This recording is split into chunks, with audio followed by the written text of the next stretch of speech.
Alors on vous connaît pour avoir pas mal réfléchi sur le bonheur, mais aussi sur l'économie et le capitalisme. D'ailleurs, en se demandant parfois si ce fameux capitalisme était-il moral. L'une des questions qui se posera sans doute, c'est est-ce que le capitalisme le rend un peu plus... le modèle coopératif le rendrait-il pas un peu plus moral? Vous nous le direz. En tous les cas, votre regard de philosophe sur les coopératives nous intéresse bigrement. André Comte-Sponville. Bien, bonjour à tous. Oui, je voudrais réfléchir à la fois sur l'esprit du capitalisme et puis sur l'esprit des coopératives, pour essayer de penser le rapport, les différences, mais peut-être aussi les analogies entre les deux. Le capitalisme est en crise, la morale est à la mode. D'où la tentation chez certains de compter sur cette mode de la morale pour sortir de cette crise. J'ai entendu, au plus fort de la crise, Michel Rocard, personnage pour lequel j'ai par ailleurs de l'estime et de la sympathie, mais Michel Rocard, interrogé par un journaliste sur les causes de cette crise économique, Rocard répondait que la principale cause, à ses yeux, c'était un manque de morale de la part des banquiers, des financiers, des traders et autres investisseurs. Et vous avez tous pu entendre Nicolas Sarkozy proposer en 2008-2009, pour sortir de la crise, de moraliser le capitalisme. Bref, la morale serait à la fois à l'origine de la crise, par défaut de morale, par manque de morale, et serait l'issue de la crise par retour à la morale, par moralisation du capitalisme. J'ai envie de vous dire que c'est peut-être quand même beaucoup demandé à la morale. Attention à la bulle éthique. Qu'une société capitaliste ait besoin de morale, mais oui, bien sûr, comme toute société. Peut-être spécialement une société capitaliste, puisqu'elle a besoin de confiance, et qu'il n'y a pas de confiance sans une part de morale. On est d'accord là-dessus. Mais en même temps, compter sur la morale pour réguler le capitalisme ou pour éviter les crises, c'est se raconter des histoires. Les entreprises coopératives le savent bien. Elles ne sont pas fondées sur la générosité. Elles ne sont pas fondées sur l'amour ou la charité. D'ailleurs, le prêtre catholique, c'est un prêtre, je crois, qui a été évoqué tout à l'heure, qui dit dans la crise, au milieu du XIXe siècle, on ne pourra pas s'en sortir sans solidarité. Il n'a pas dit sans amour, il n'a pas dit sans générosité, il a dit sans solidarité. Une entreprise coopérative n'est pas fondée sur la générosité, mais sur la solidarité. Je reviendrai tout à l'heure, évidemment, sur la différence entre ces deux notions, générosité, solidarité. Mais alors, c'est spécialement vrai pour vous, les membres de la FCA. Parce qu'enfin, si j'ai bien compris, alors sauf peut-être quelques exceptions, je m'excuse auprès d'elles, mais pour la très grosse majorité d'entre vous, vous ne dirigez pas des SCOP, sociétés coopératives ouvrières de production, qui appartiendraient à leurs salariés. Vous ne dirigez pas, sauf exception, des mutuelles, qui appartiendraient à leurs clients. Vous êtes des propriétaires indépendants. Vous êtes des patrons. Et pour la plupart d'entre vous, des patrons propriétaires. J'ai entendu Serge Papin nous dire tout à l'heure, je possède un magasin en Vendée. Eh oui. Alors, ce n'est pas vrai forcément pour tout. Je n'ai pas entendu le président du Crédit Coopératif nous dire « je possède une banque en Bretagne ou en Alsace. Je possède une agence. » Ah, mais ça change quelque chose. Mais d'après ce que j'ai compris, pour la très grosse majorité des membres de la FCA, vous êtes des propriétaires indépendants et associés. Mais tout associé que vous soyez, vous restez propriétaire.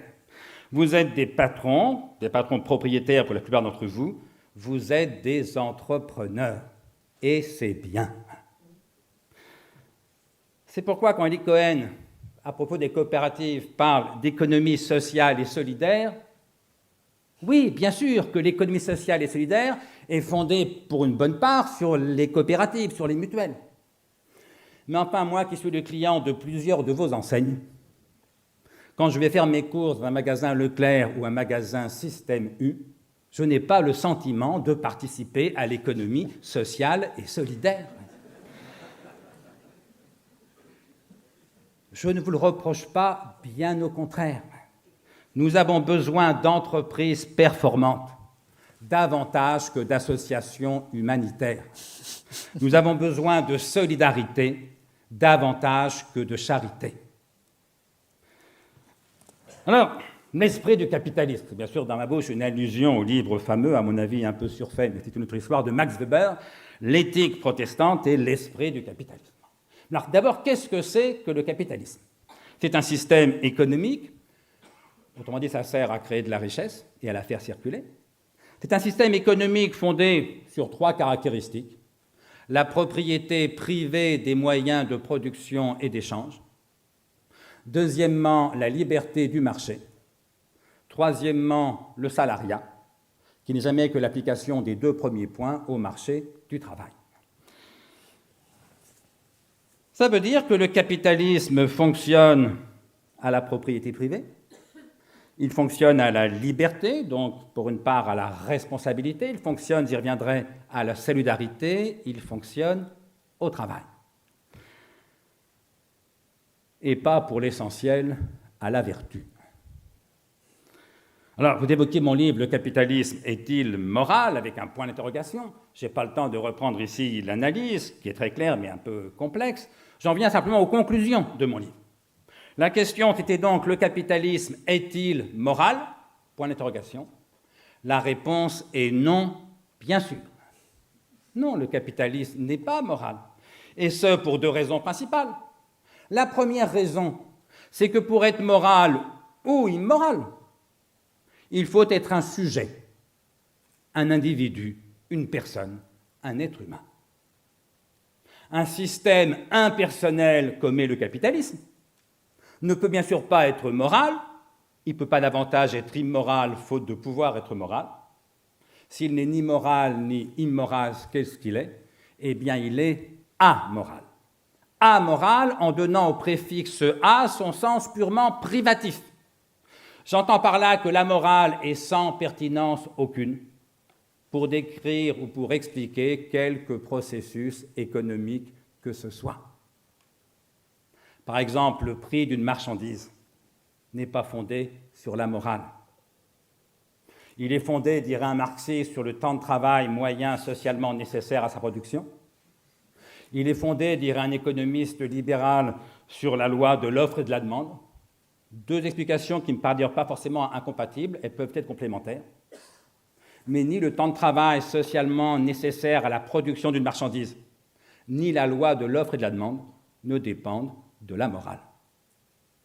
Et donc le juste prix, par définition, ce n'est pas le prix moral, c'est le prix.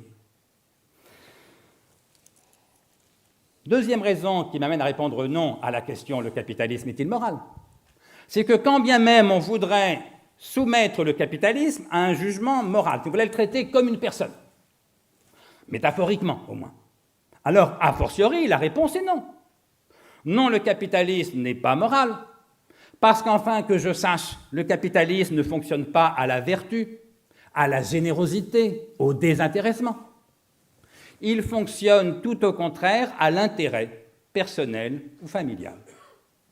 N'ayons pas peur des mots, le capitalisme fonctionne à l'égoïsme. L'égoïsme vrai, un égoïsme vrai au sens où nous sommes égoïstes, vous et moi, c'est pas moi d'abord, moi tout seul. L'égoïsme vrai, c'est mes enfants d'abord. Ma femme et moi ensuite, les autres, on verra s'il reste quelque chose. Eh bien, j'appelle cet égoïsme dilaté à la taille de la famille, c'est le moteur du capitalisme. Le capitalisme ne fonctionne pas à la vertu, à la générosité ou au désintéressement, il fonctionne à l'égoïsme, personnel ou encore plus familial. Attention, ça n'est en rien une récusation du capitalisme. Au contraire. Moi, ce que je dis, c'est que le capitalisme fonctionne à l'égoïsme. C'est pourquoi il fonctionne si fort. Parce que l'égoïsme, évidemment, est la principale force motrice, cet égoïsme dilaté à la taille de la famille, est la principale force motrice de tout être humain. Quand je vais faire faire mes courses dans tel ou tel de vos magasins, Serge Papin, notamment en Basse-Normandie, où le magasin de proximité est un Super U. Je ne vais pas faire mes courses dans ce magasin-là par générosité. J'y vais par intérêt. Ben oui, c'est le meilleur magasin du coin. Les salariés qui y travaillent n'y travaillent pas par amour de l'humanité. Ils y travaillent par intérêt, pour gagner leur vie. Et le propriétaire qui l'a acheté et qui le dirige ne l'a pas acheté pour me faire plaisir, par générosité. Il l'a acheté par intérêt. Bref, tout le monde, dans un magasin, mais on peut prendre d'autres enseignes ou d'autres métiers, tout le monde vient là par intérêt. Et c'est pour ça que ça marche. Au fond, le coup de génie, entre guillemets, du capitalisme, puisque personne ne l'a inventé, c'est quoi? C'est qu'il ne demande rien d'autre aux individus que nous sommes pour fonctionner à peu près correctement que d'être égoïste. Qu'est-ce que vous dites à tous vos clients? Soyez égoïstes, achetez mes produits. Qu'est-ce que vous dites aux jeunes gars un peu talentueux que vous voulez embaucher? Sois égoïste, viens travailler avec moi, c'est ton intérêt. Si vous lui dites c'est pas ton intérêt, tu trouveras mieux ailleurs, mais ça me rendrait service, vous êtes foutu. Le capitalisme fonctionne à l'égoïsme, c'est pourquoi il fonctionne si fort. Le communisme, tel que Marx l'avait conçu, était censé fonctionner à autre chose qu'à l'égoïsme. C'est pourquoi il ne pouvait pas fonctionner. C'est pourquoi il était voué à l'échec. Alors vous me direz, c'est facile à dire après coup, je vous l'accorde, mais comme on est après coup, autant en profiter. Et c'est comme ça qu'on passe de la belle utopie marxiste au XIXe siècle. Je ne parle pas des horreurs staliniennes, mais justement, c'est comme ça qu'on passe de la belle utopie marxiste au XIXe siècle aux horreurs totalitaires que chacun a connues au XXe. Parce qu'il a bien fallu imposer très vite par la contrainte ce que la morale, très rapidement, s'est avérée incapable d'obtenir. Le capitalisme fonctionne à l'égoïsme et à la liberté du marché. C'est pourquoi il fonctionne si fort et c'est pourquoi il ne suffit pas. Parce que l'égoïsme, c'est formidable pour le business, mais ça n'a jamais suffi à faire une civilisation. L'égoïsme n'a jamais suffi même à faire une société qui soit humainement acceptable. Et la liberté seule n'y suffit pas davantage, sinon c'est la liberté du renard libre dans le poulailler libre, comme disait Karl Marx. Et oui, pour faire société, comme ça a été dit récemment par notre banquier, il faut autre chose que l'égoïsme, autre chose même que la liberté. Il faut du droit, donc de la politique, donc de l'État. Il faut de la morale, il faut de l'amour, de la spiritualité. Il faut une civilisation. Et si vous comptez sur le marché pour suffire à cette civilisation, a fortiori pour en tenir lieu, évidemment, vous n'avez rien compris, ni au marché, ni à la civilisation. Alors comprenez-moi bien, quand je dis que le capitalisme est amoral, ça ne veut bien sûr pas dire que la morale n'aurait pas sa place dans l'entreprise. La morale a toute sa place dans l'entreprise. Je peux même vous dire exactement quelle est la place de la morale dans votre entreprise. La place de la morale dans votre entreprise, c'est votre place. Parce qu'il n'y a de morale que pour et par les individus. Bref, ne comptez pas, mais vous le savez bien, ne comptez pas sur le marché pour être moral à votre place. Ne comptez pas davantage sur votre entreprise ou sur votre réseau d'entreprises pour être moral à votre place. La morale, disait le philosophe Alain, n'est jamais pour le voisin. Personne ne peut être moral à votre place. Et c'est ce qu'on appelle la responsabilité. Alors, il faudrait confronter tout ça aux leçons de la crise. Je vais le faire très rapidement pour ne pas déborder trop. Ma première leçon, cher Élie Cohen, non pas d'un point de vue économique, je ne me permettrai pas de faire la leçon à quiconque de ce point de vue, mais les leçons qu'un philosophe, un citoyen, peut essayer de tirer, lui qui n'est pas économiste, de cette crise économique que nous connaissons. Première leçon de la crise, en vérité, c'est une confirmation. Cette crise confirme spectaculairement le caractère amoral du capitalisme. Certains se sont enrichis scandaleusement, y compris en laissant leur entreprise au bord de la faillite. alors que d'autres qui avaient fait correctement leur boulot se trouvent ruinés, ou perdent leur emploi, ou perdent leur maison, ou restent pauvres. Si vous trouvez ça moral, c'est que vraiment, on n'a pas la même conception de la morale. Deuxième leçon de cette crise, elle nous montre, ou plutôt elle nous rappelle, que le capitalisme est incapable de se réguler lui-même d'une façon qui soit socialement et moralement acceptable. Non pas, bien sûr, qu'il n'y ait pas des régulations internes au système, des autorégulations. D'ailleurs, cette crise est un processus d'autorégulation. Mais ces régulations internes ne suffisent pas à empêcher un certain nombre d'effets pervers qui choquent légitimement nos concitoyens. Salaire faramineux pour certains, retraite en or, stock option invraisemblable, et pauvreté pour d'autres, licenciements boursiers, etc.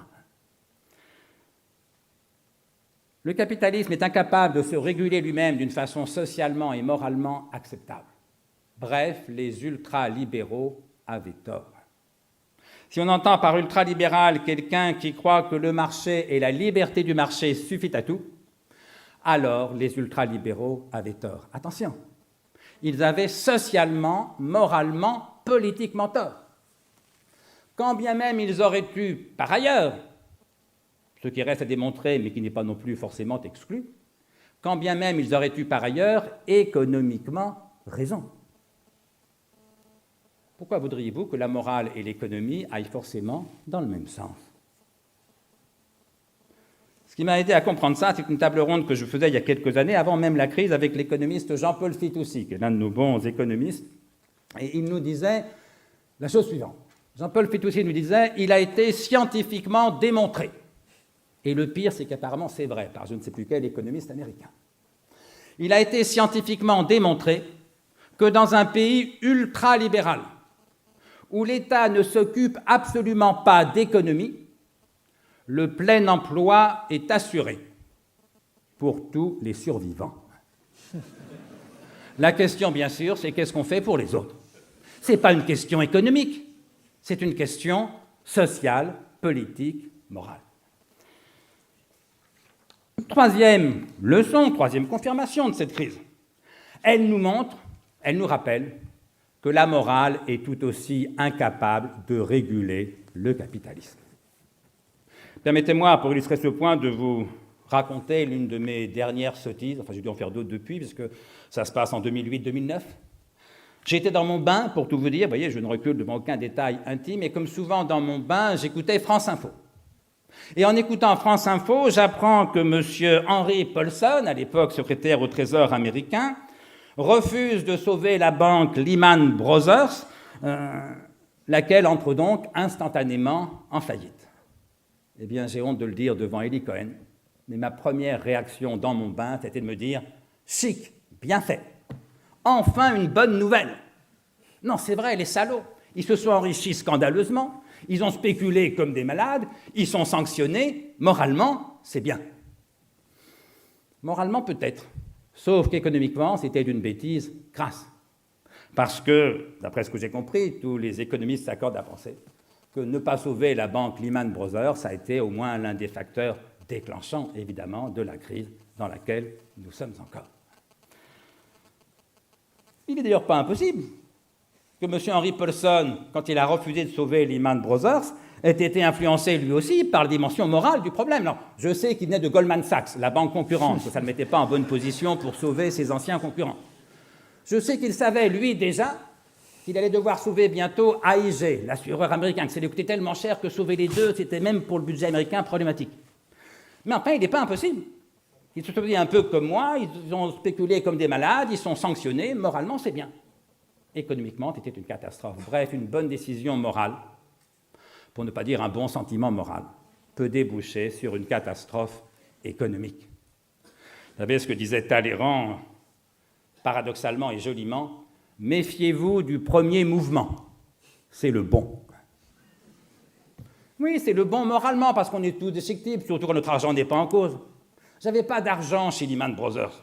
Ils font faillite, je m'en fous. Et donc ma réaction de brave type qui n'a pas d'argent dans la maison, elle est morale. mais une bonne réaction morale peut aboutir à une catastrophe diplomatique, c'est à quoi pensait Talleyrand, ou économique, c'est à quoi je pense à présent. Alors bien sûr, ça, le fait que la morale soit incapable de réguler le capitalisme, c'est aussi vieux que le capitalisme. Si on avait compté sur la conscience morale des patrons pour améliorer le sort de la classe ouvrière, nous serions toujours au XIXe siècle ou chez Zola. Mais on n'a pas compté sur la conscience morale des patrons. On a mené des luttes syndicales, revendicatives, on a fait de la politique, on a voté des lois, et on a considérablement amélioré le sort de la classe ouvrière. C'est encore vrai aujourd'hui. Si on avait compté sur la conscience morale des banquiers, des financiers, des traders et autres spéculateurs pour éviter les crises économiques, nous serions exactement dans la crise économique que nous connaissons. Alors là, ça devient intéressant. Parce que si, 1, le capitalisme est foncièrement amoral, 2, le capitalisme est incapable de se réguler lui-même d'une façon socialement et moralement acceptable, 3, la morale est tout aussi incapable de réguler le capitalisme, qu'est-ce qui reste? Pas 4, il ne reste que la politique, le droit, les États. Pour apporter au fonctionnement amoral des marchés, comme on dit, un certain nombre de régulations, ce que je préfère appeler, pour être plus clair, un certain nombre de limites externes. Il s'agit d'imposer au fonctionnement amoral des marchés un certain nombre de limites non marchandes et non marchandables. C'est ce qu'on appelle le droit. Le jour où le droit du commerce est à vendre, le jour où il est une marchandise, c'est plus le capitalisme, c'est l'économie mafieuse, telle que l'URSS l'a connue sous Yeltsin. Nous avons besoin des États pour imposer au fonctionnement amoral des marchés un certain nombre de limites non marchandes et non marchandables. Il faudrait évoquer, autre leçon, la mondialisation, je n'y arrête pas, autre leçon, la financiarisation, et là, j'applaudis des deux mains ce qu'a dit Eli Cohen tout à l'heure. Dernière leçon, évidemment, la question de l'endettement public. Il faut rappeler à tous ceux qui veulent mater les marchés, comme ils disent, que les marchés, en l'occurrence, ce sont les prêteurs. Quand on dit on va mater les marchés, ça a l'air presque intelligent. Quand on dit on va mater nos prêteurs, on voit clairement que c'est idiot. Parce que la seule façon de les mater, c'est de ne plus leur emprunter d'argent, évidemment. Et donc la seule façon de ne pas tomber sous la coupe des marchés financiers, c'est évidemment d'avoir un budget à l'équilibre, ce qui n'est pas arrivé en France depuis 38 ans, je vous le rappelle, ou d'avoir à tout le moins un endettement maîtrisé et productif. Alors, est-ce qu'il faut moraliser le capitalisme? Tout dépend de ce qu'on entend par là. Si Sarkozy entendait par moraliser le capitalisme le fait de le rendre intrinsèquement moral, intrinsèquement vertueux, de telle sorte que le capitalisme ne fonctionne plus à l'égoïsme, mais au contraire à la générosité, au désintéressement, bref, à la vertu, alors si c'est ça, moraliser le capitalisme, c'est évidemment un vœu pieux, une pure illusion, ça n'arrivera jamais. Et ça nous vouerait, si on prenait cette illusion au sérieux, à l'impuissance. Si au contraire, on entend par moraliser le capitalisme, lui imposer de l'extérieur un certain nombre de limites non marchandes et non marchandables, alors non seulement on peut le faire, non seulement on doit le faire, mais on le fait en vérité depuis 150 ans. Quand on interdit le travail des enfants, on moralise le capitalisme. Quand on garantit les libertés syndicales, on moralise le capitalisme. Quand on instaure les congés payés, la retraite, la sécurité sociale, on moralise le capitalisme. Quand on sanctionne les abus de position dominante, on moralise le capitalisme. Bref, on n'a pas attendu Nicolas Sarkozy pour moraliser le capitalisme, ça fait au bas mot 150 ans qu'on s'en occupe. Je ne voudrais pas me pousser beaucoup pour dire que c'est le modèle social-démocrate, mais ça serait trop dire ou trop peu. C'est le modèle européen. Disons mieux, c'est le modèle de tout capitalisme développé et socialement acceptable. Alors, j'en viens à l'esprit des coopératives. Bien sûr, les coopératives fonctionnent à la solidarité. Le mot a été prononcé plusieurs fois. Et donc, on aurait d'un côté le capitalisme qui fonctionne à l'égoïsme, et les coopératives qui fonctionnent à la solidarité? Bien sûr que non. Parce que le capitalisme, je le disais, c'est propriété privée des moyens de production et d'échange. Vous êtes propriétaire de vos entreprises. Vous êtes des capitalistes. Et quand je vous le dis, ce n'est en rien un reproche. C'est de la liberté du marché. Ben oui, vous travaillez en secteur marchand, en secteur concurrentiel, vous êtes confronté, vous le savez bien, à la liberté du marché. 3, le salariat. Ben oui, vous avez des milliers, des centaines de milliers de salariés. Et donc, une coopérative, de ce point de vue, c'est une entreprise capitaliste. Et donc, le modèle coopératif n'est pas une alternative au capitalisme, puisqu'il est dans le capitalisme. Alors, Serge Papin disait, le modèle coopératif, c'est une alternative au capitalisme pur et dur. Alors ça, oui, peut-être, je serais d'accord.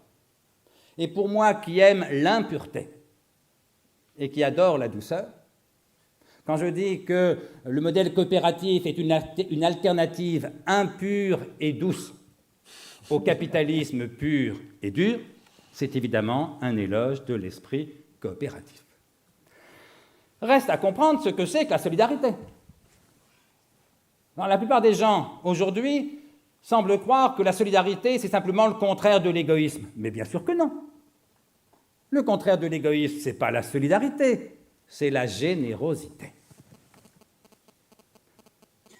Or, dans le politiquement correct qui règne dans notre pays, la plupart des gens semblent croire que la générosité et la solidarité, c'est la même chose.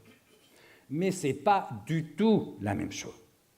Alors bien sûr, si on les confond si souvent, c'est qu'elles ont quelque chose en commun, sinon on ne les confondrait pas. Ce qu'elles ont en commun, c'est que dans les deux cas, générosité et solidarité, il s'agit de prendre en compte les intérêts de l'autre. Ça oui. La différence maintenant entre les deux, c'est que dans un cas, générosité, je prends en compte les intérêts de l'autre, quand bien même je ne les partage aucunement. Je lui fais du bien à lui, ça ne me fait aucun bien, en tout cas matériel, à moi. Vous donnez 1 euro à un SDF, il a 1 euro de plus, vous avez 1 euro de moins. Générosité. Par différence avec la solidarité, qui consiste à prendre en compte les intérêts de l'autre parce que vous partagez ces intérêts. En lui faisant du bien à lui, vous vous faites en même temps du bien à vous. Alors vous allez me dire, mais ça, c'est trop beau pour être vrai, ça ne peut jamais exister. Ou alors peut-être seulement dans les coopératives. Ça existe tous les jours, et pas seulement dans les coopératives. C'est ce qu'on appelle le marché. Alors il y a aussi d'autres solidarités non marchandes qui sont à la charge notamment de l'État, mais il y a aussi et d'abord d'évidentes solidarités marchandes, coopératives ou pas. Quand je vais acheter ma baguette de pain chez ma boulangère, pourquoi est-ce qu'elle me la vend? Bien sûr pas par générosité, elle me la vend par intérêt. Elle me la vend exactement parce qu'elle préfère avoir 90 centimes d'euros plutôt qu'une baguette. C'est normal, la baguette lui a coûté beaucoup moins cher. Pourquoi est-ce que je lui achète sa baguette? Bien sûr pas par générosité, je la lui achète par intérêt. Je la lui achète exactement parce que je préfère avoir une baguette plutôt que 90 centimes d'euros. C'est normal puisque j'ai faim, je ne vais pas manger des centimes. Et puisque la baguette, si je vais la fabriquer moi-même, me coûterait temps de travail compris, investissement compris, beaucoup plus cher et serait sans doute beaucoup moins bonne. Bref, elle me la vend par intérêt, je la lui achète par intérêt.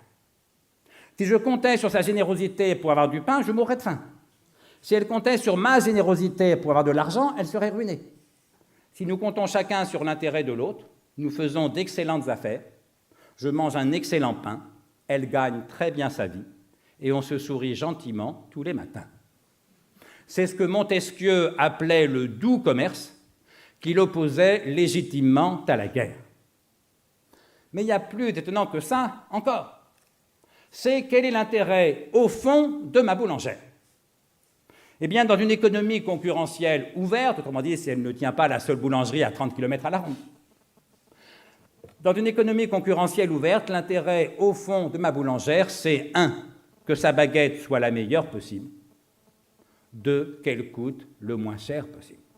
En tout cas, pas plus cher si possible à qualité égale que celle des concurrents. Bref, son intérêt, au fond, c'est d'avoir le meilleur rapport qualité-prix pour conquérir des parts de marché. Quel est maintenant mon intérêt à moi, consommateur? Bizarrement, c'est le même. 1, que la baguette soit la meilleure possible. 2, qu'elle coûte le moins cher possible. Ça, c'est très étonnant. Elle n'agit que par intérêt. Je n'agis que par intérêt. Nous avons le même intérêt. Autrement dit, le marché a créé, entre ma boulangère et moi, une convergence objective d'intérêts, c'est-à-dire exactement une solidarité. Et de ce point de vue, il faut oser dire, contre une partie de l'ère du temps, que le marché est une formidable machine à créer de la solidarité.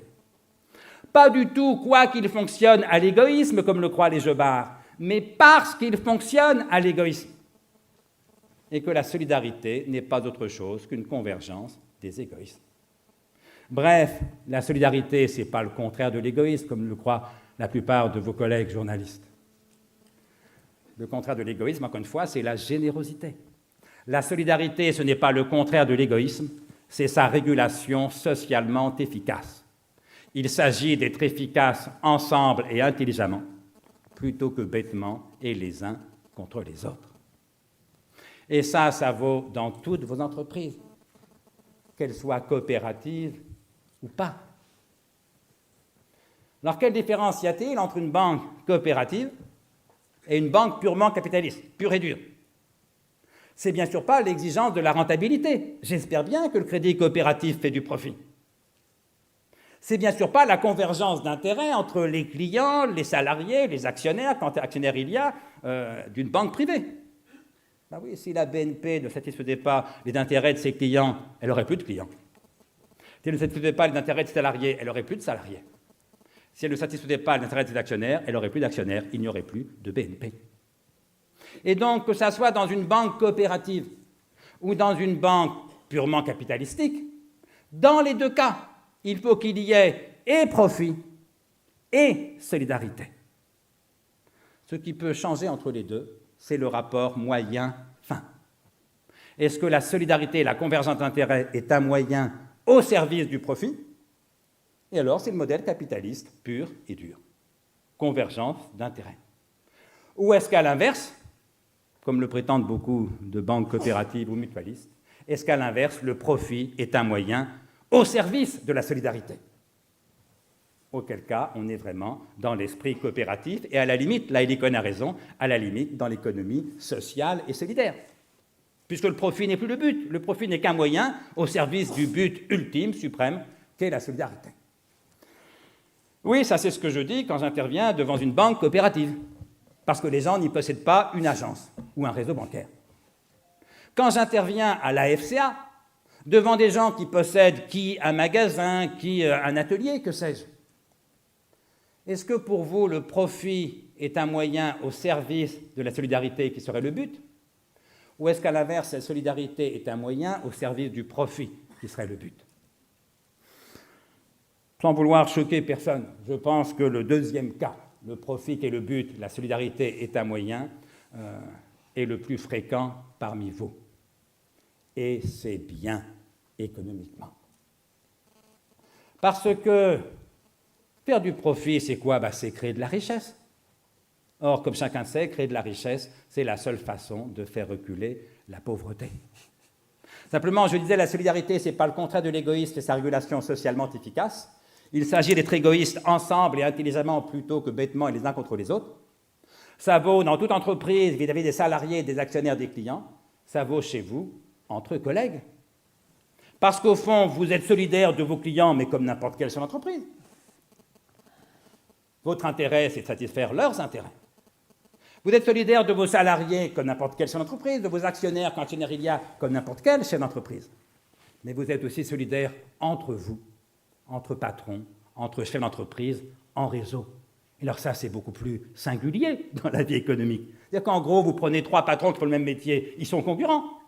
Vous allez à la FCA, vous prenez 3 patrons qui font le même métier, ils sont associés. Vous n'avez pas inventé la solidarité, vous l'avez augmentée, en inventant en l'occurrence une solidarité d'entrepreneurs. Bref, je vais m'arrêter là pour laisser un petit peu de temps, éventuellement une rapide discussion, puis c'est l'heure de manger, vous avez tous faim. Si vous comptez sur la générosité de vos clients, vous êtes mort. Si vous comptez sur la générosité de vos salariés, vous êtes mort. Si vous comptez sur la générosité de vos associés, alors, sauf exception, ou de vos actionnaires, quand actionnaire il y a, ou de vos sociétaires, vous êtes mort ou très mal en point.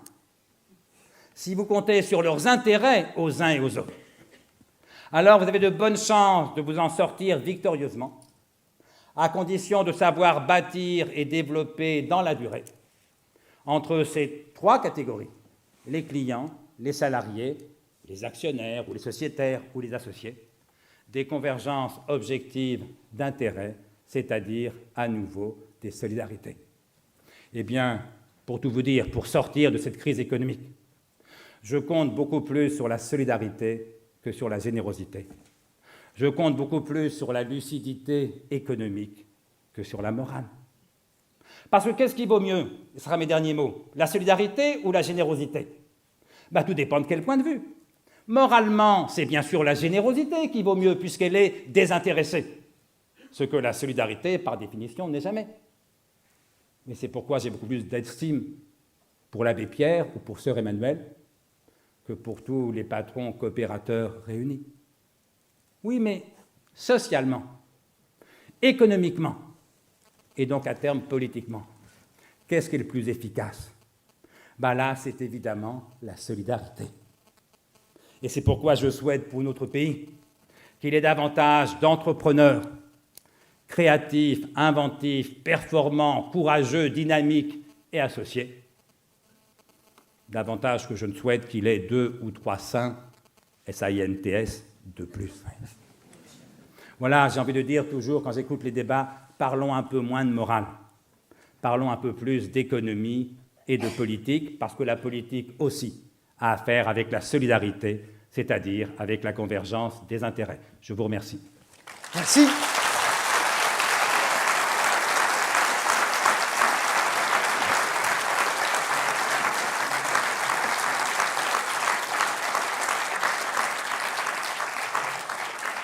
Je vais vous faire un compliment dans la constance. Vous êtes toujours passionnant à écouter. Et merci. Franchement, je pense que la salle était bouche bée. Vous écoutez avec attention. Alors, quelques idées retenues sur le rôle salutaire d'une crise, parce que ça permet au moins de dégonfler tout ça. Le fait qu'il faut imposer par la contrainte ce que la morale ne peut pas mettre en place par elle-même. Ensuite, vous avez défini la différence entre la solidarité et la générosité. Alors là, je me rappelais de ce qu'on a dit dans la séquence précédente, parce qu'en gros, vous avez dit, pour que ça soit de la générosité, il faut que ça soit désintéressé. Donc ça veut dire que le parrainage chez Leclerc, dont on a bien vu qu'il est désintéressé, puisqu'en fait, c'était quelque chose qui ne rapporte rien à court terme, n'est donc pas un outil de solidarité, oui, mais un outil de générosité. J'ai dit que ce qui marchait dans les coopératives, c'était, sauf exception, la solidarité et pas la générosité. Et l'exception à laquelle je pensais, c'est effectivement le parrainage. Quand quelqu'un prend un risque personnel, sans espoir, si j'ai bien compris, de quelque retour matériel que ce soit, direct, il est dans une logique de générosité. Et c'est très bien. Mais vous voyez, là, c'est un individu. L'individu, il a affaire avec la morale. Et donc, j'espère bien que pour tous les individus que vous êtes, moralement, la générosité vaut mieux que la solidarité. C'est un individu, mais c'est une règle qui est devenue celle du groupe. Voilà. Mais l'entreprise, elle, a besoin de solidarité. Et donc, il faut bien chez Leclerc, j'imagine, qu'il trouve une façon d'équilibrer le risque personnel, j'ai bien compris, que prend un individu qui fait preuve de générosité, avec l'intérêt économique de son entreprise. Parce que le jour où un patron propriétaire d'un magasin Leclerc mettrait en risque, en danger, la survie de son propre magasin, par générosité pour aider un nouveau dirigeant de magasin, là, il y aurait, me semble-t-il, peut-être une vertu morale, mais assurément une faute professionnelle. Alors, si on avait eu vraiment beaucoup de temps, mais si vous êtes capable de me la faire en 20 secondes, ce qui pour un philosophe doit quand même être dur, mais je vous lance de filage, j'avais 2 questions qui étaient connexes à ce que vous venez de dire. À défaut d'être moral, le capitalisme peut-il être vertueux? Parce que vous n'êtes pas allé sur ce terrain de la vertu. Et la seconde question était, le commerce peut-il être équitable? Vous avez 3 jours. C'est 2 questions différentes. Bien sûr que non, le capitalisme ne peut pas être vertueux. Pour être vertueux, il faut être un être humain.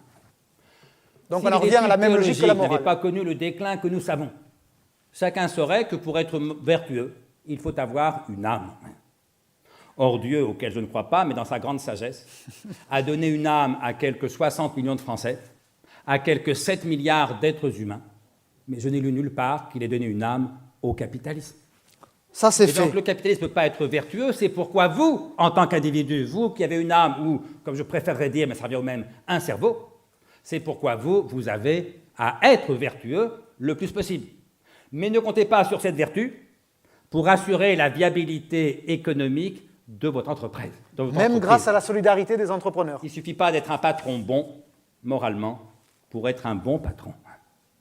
Notre pays a davantage besoin de bons patrons que de patrons bons. Mais évidemment, être un bon patron, ça ne dispense pas d'essayer d'être un patron bon, ou soyons modestes, un patron humain et, si possible, humaniste. Et aussi courant. Quant au commerce équitable, Alors, si l'expression a un sens, c'est qu'elle n'est pas pléonastique. Ça veut dire que le commerce n'est pas équitable par essence. Par quoi l'idée même de commerce équitable me donne raison. Parce que je ne vais pas faire mes courses, c'est le commerçant le plus vertueux. Je vais faire mes courses, c'est celui qui a le meilleur rapport qualité-prix. Et c'est bien, encore une fois, c'est pour ça que ça marche. Le jour où tous les consommateurs soumettraient leur acte d'achat à l'estimation morale de la valeur humaine du commerçant, d'abord, ça supposerait une inquisition insupportable. Comment voulez-vous juger de la valeur morale de votre poissonnier, de votre boucher? C'est impossible. Deuxièmement, ça pervertirait tellement le fonctionnement amoral mais efficace du marché que ça nous plongerait dans une crise économique, alors là, qui serait sans doute sans issue. Le marché est amoral, c'est pourquoi il est efficace. Il n'a pas besoin de morale pour fonctionner. Il a besoin de confiance. Il ne faut pas non plus éviter d'acheter chez des escrocs, bien sûr. Mais en principe, la commission de surveillance des fraudes et la concurrence doivent suffire à éliminer les pires. Le marché est amoral, c'est pourquoi il fonctionne à peu près efficacement. Et c'est pourquoi le marché ne suffit pas.